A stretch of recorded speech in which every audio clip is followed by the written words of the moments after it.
One day, when the glory comes, it will be ours, it will be ours. Oh, one day, when the war is won, we will be sure, we will be sure. Oh, glory, glory, glory. Oh,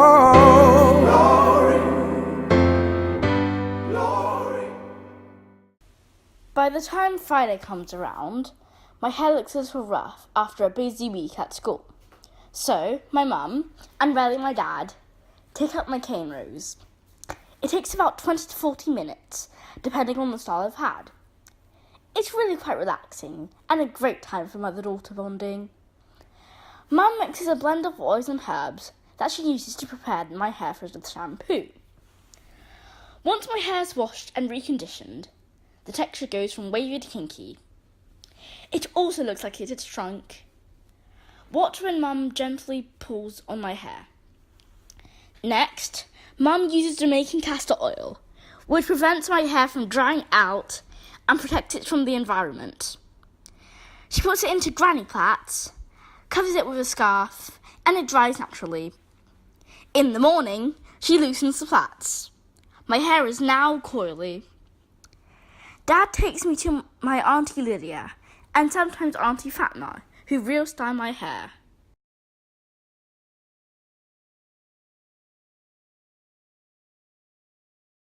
When I was 6, I asked my mum why my hair was different from my school friends. She told me that my hair had a rich history all of its own. A complex history rather like my hair. As Mum explained, images of women with cane rows have been found in Stone Age paintings in the African Sahara. These paintings date back 5,000 years. There is also evidence going back 2,000 years that in Africa, hairstyles were used to communicate whether a person was married or single, what part of Africa they came from, their tribe, the status, for instance, whether they were royalty, and so much more. That's right. It was possible to learn many things about a person just from their hair. For example, in some cultures, young girls partly shaved their hair to show that they were not dating. Hours were spent on grooming women's hair using precious oils. When Europeans first began exploring Africa, they were amazed and impressed at the variety of hairstyles. But when slavery began, the traders would shave the slaves' hair to break them in and get rid of their identity. When the slaves began working in the plantation, they would cover their hair with cloth to protect them from the hot sun. Slaves were called woolly-haired. Many slaves wanted to escape, but over time, slave owners learnt the languages they spoke. So, instead of speaking about their plans to escape, hair became the silent voice. For example, when a slave wore their hair in a bun, this meant they wanted to escape, and help would come. The style was called departs, to leave. In Colombia, the female slaves had more freedom than the men. So, they would learn escape routes and create a map in cane rows in their hair. No one even thought it was possible to hide entire maps in a hairstyle. So, it was easy for the woman to share them without being caught. I call these freedom hairstyles. Towards the end of slavery in America, black women in the state of Louisiana were banned by law from wearing their hair in public. This was all black women, slaves and free women. Can you believe it? A law that stopped African American women from showing their hair?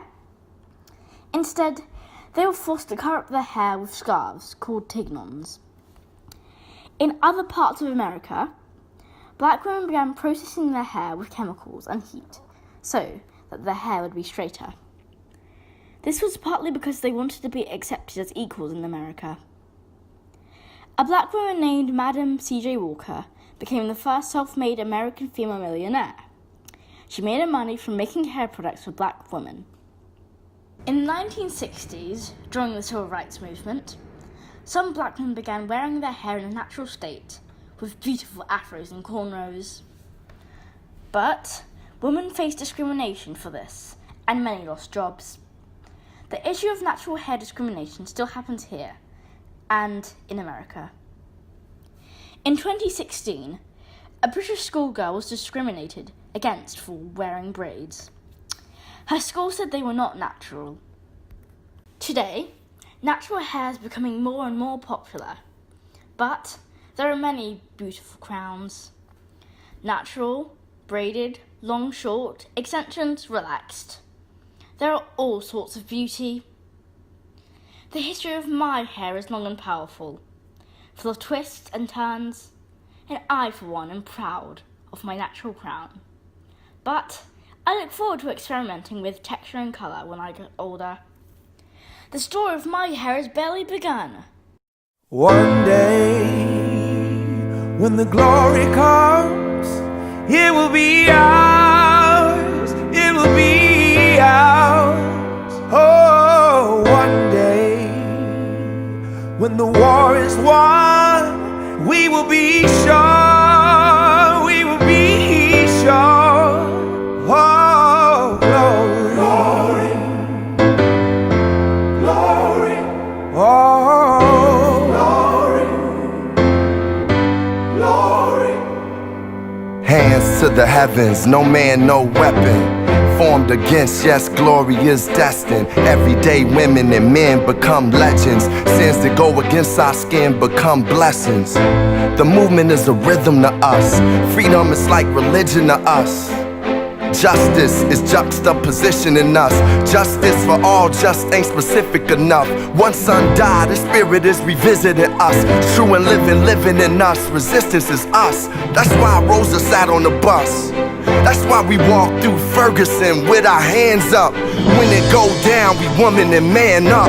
They say stay down, and we stand up. Shots, we on the ground, the camera panned up. King pointed to the mountaintop, and we ran up. One day, when the glory